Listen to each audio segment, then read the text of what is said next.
Hey there, I'm Angela. Welcome or welcome back. I'm out here today getting some trees planted. They're like really tiny trees. Well, they're about 1 to 2 feet tall, and they were free. Some friends of ours gave us these. Come along, I'll show you what I got. So some friends of ours ordered some trees from the Arbor Day Foundation, and as a result of purchasing the trees, the Arbor Day Foundation gave them a bunch of maybe 10 or so free trees. They're tiny, so these are them. I just spent the last little while getting them into pots. So they are 1 to 2, anywhere between 1 and 2 feet tall. The funny thing is that they weren't labeled, so I don't know which ones are which. I know what the varieties are, but not which one of those is which of those varieties. So for now, I'm getting them into pots, and then once they start leafing out in the spring, hopefully I'll be able to identify them based on their leaves, and that'll help me plan better where to put them out on the property. This is the little pamphlet that came with. So the varieties are Eastern Redbud, Sergeant Crabapple, Washington Hawthorn. That sounds nice. White Flowering Dogwood. We do have a few of those here and there, and those are beautiful. And Crepe Myrtle. So I know that all of these trees are some or all of those varieties. So that'll be kind of fun. It'll be a little mystery. Also, it'll be a good test for me just in learning how to better identify trees based on their leaves. So I'm kind of looking forward to a little bit of a puzzle here.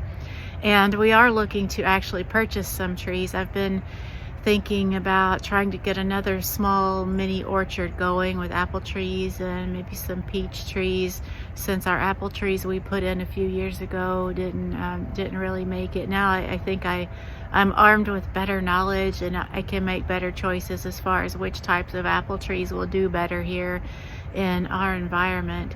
So I think I'm gonna go browsing around online today, and I'll take you guys with me. So I'm back inside. My hands were starting to freeze. It's not like a terribly freezing day here today, but when you're out there for a little while, and especially getting your hands into the cold soil, they do start to freeze after a while. So I'm going to take a look at a couple of different tree places, and I want to focus on one in particular. So we have bought trees before. I've bought several trees from Stark Brothers, and they are pretty well known in the nursery and tree industry, high quality, and I've been pleased overall. And I also like to check out a place called Trees of Antiquity. This place was recommended to me by a farmer that I used to work with. He passed away a few years ago, and it was a great loss to all of us who knew him, but he had extensive knowledge about gardening, farming, trees, and he kind of really was promoting this company called Trees of Antiquity, that one of their goals is to preserve the heirloom varieties of trees and other plants. So I'm definitely going to take a look there too. So hang on. And it looks like they primarily do fruit trees, berries, small fruits and vines, but all kinds of fruit trees and grapevines. Almost any kind of fruit tree you could think of, it looks like they have here. So that's pretty cool. And I'm really dead set on getting a few apple trees going and going strong here. So I'm going to take a look at this. And I realize that there are several considerations that you have to take into account when you're choosing trees, and especially fruit trees, trees that fruit, and maybe apple trees in particular, as far as finding trees that will fertilize each other, be a pollinator for the other trees. Looks like they've got a bunch that are sold out, but maybe that's just for 2021. I'm not looking to plant these until spring. So I have planted most of my trees in the fall, and I understand that that's usually the best time to plant trees, but I think spring would work too. And one of the things that I ran into with the previous apple trees that we planted was that they developed cedar apple rust because of all the cedar trees that we have on our property.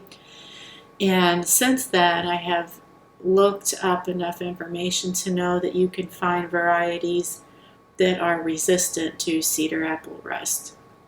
So I think I'm going to start there and then kind of narrow it down as far as varieties that we might like or that we would be most likely to eat, and ones that will pollinate each other.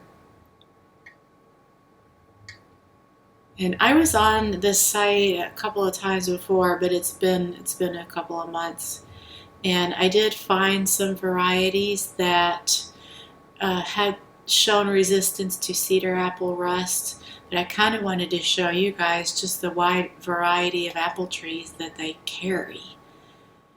Like, there's 6 pages of just apple trees. That's pretty amazing to me. And one of them, like for instance, this Empire apple tree, I believe this might have been one that had resistance to cedar apple rust. They give a good description of what the apples are like, the characteristics of the apples, and sometimes I would see in the description things that they are resistant to. It tells the harvest period, the bloom period, and pollination requirement requires different variety with the same bloom period, disease resistance good. But I did see some varieties that were specifically resistant to certain diseases. So for instance, if I do a search for cedar rust, I get 17 results. So that gives me hope that there are some options. It would make me really sad if we would never be able to grow apple trees here just because of all of the cedar trees that are growing wild. Apples are my favorite fruit, and I'm excited and hopeful to be able to grow them. One of the varieties that I grew a few years ago was a Fuji, and Fuji's actually my very favorite apple as far as flavor, but it was not resistant, so I didn't get it from Trees of Antiquity. Let's see what they say about this. Offers some cedar apple rust resistance. I did not find that to be the case at all, at least not with the tree that I had. I've heard good things about this Arkansas Black as far as disease resistance.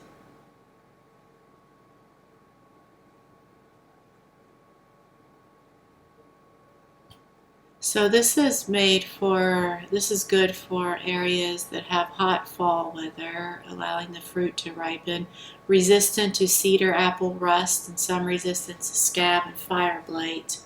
So that could be a contender. And I think whatever ones I narrow it down to for purchasing, then I'll probably do a separate search on those varieties just to see what other sources have to say about the resistance, because we are loaded down with cedar trees on our property. There's no getting around it. And I also realized that I probably will need to do some kind of spraying program in the spring, as well as choosing the right varieties and all that kind of stuff. I did not know when I planted apple trees. I was so naive. I just chose the varieties that I liked the flavor of and bought the trees, and that was that. Lessons learned, but that's always the way with gardening. There's always so much goodness to learn. So they are sold out of a lot of these varieties, and I wonder, for instance, if they address that anywhere as far as when they will be available. Okay, so you can reserve today with a 50% deposit now and balance due prior to estimated ship week of winter spring of 22. So that's probably what I'm going to do. And it looks like at least this one is USDA certified organic, and I'm not sure if all of their trees are organic if we look at their mission. Yeah, it looks like they focus on organic fruit trees, and they've been around for over 40 years, shipping heirloom fruit trees. I'm excited to give this company a try, and I do see that their prices are a little bit higher than other places that I've looked, but I'm okay with that if I'm getting a good quality tree, and especially they're providing me more information such as pollination varieties and things. So that's kind of what I'm up to now, trying to plan a little orchard for planting next year. And whatever I end up getting, I'll definitely be sure and post about it. And until next time, this is Angela signing off with a friendly reminder to get out there and play in the dirt. Bye.